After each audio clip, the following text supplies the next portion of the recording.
ہم میں سے بیشتر لوگوں نے ریئل اسٹیٹ ببل یا آرٹیفیشل بوم کا لفظ تو سنا ہی ہے، مگر یہ ہے کیا اور ملکی معیشت پر ان آرٹیفیشل بوم کا کیا فرق پڑتا ہے؟ ریئل اسٹیٹ بزنس میں آرٹیفیشل بوم تب آتا ہے جب انڈسٹری میں مسلسل مصنوعی ٹریڈنگ کے ذریعے کسی بھی پراپرٹی کی قیمت اتنی بڑھ جائے کہ وہ اصل خریدار کی قوت خرید سے باہر ہو جائے۔ ان آرٹیفیشل ببلز کا کچھ حلقوں کو عارضی طور پر فائدہ تو ہوتا ہے، لیکن جب یہ آرٹیفیشل ببلز کریش کرتے ہیں تو ان کے نقصان کا حجم اس سے بڑا ہوتا ہے۔ ایسا ہی کچھ 15 ستمبر 2008 کو ہوا جب ایک امریکی بینک لیمن برادرز بینکرپٹ ہو گیا اور دیکھتے ہی دیکھتے امریکی مارگیج مارکیٹ کریش کر گئی۔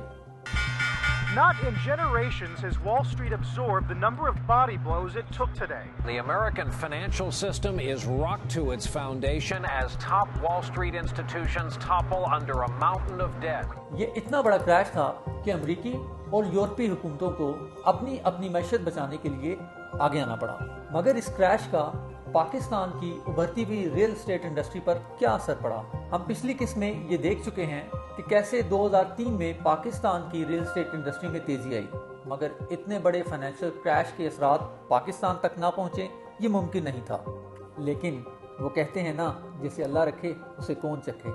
چونکہ پاکستانی بینکنگ سسٹم ان 2 دہائیوں سے بنتے ہوئے انٹرنیشنل پراپرٹی ببل کا حصہ نہیں تھا، اس لیے کافی حد تک محفوظ رہا۔ مزید یہ کہ پاکستان کے بدلتے سیاسی منظرنامے، ابھرتی ہوئی ہاؤسنگ سوسائٹیز اور قسط وار انویسٹمنٹ آپشنز نے پاکستان کی ریئل اسٹیٹ انڈسٹری کو مضبوط سہارا دیے رکھا۔ لیکن اس عام ہوتی ریئل اسٹیٹ انڈسٹری کو ایک چیلنج کا سامنا بہرحال تھا، اور وہ تھا نئے لاگو ہوتے فائنینس اور انکم ٹیکس کے قوانین۔ یہ قوانین کیا تھے اور ان کا پاکستان کی ریئل اسٹیٹ انڈسٹری پر کیا اثر ہوا؟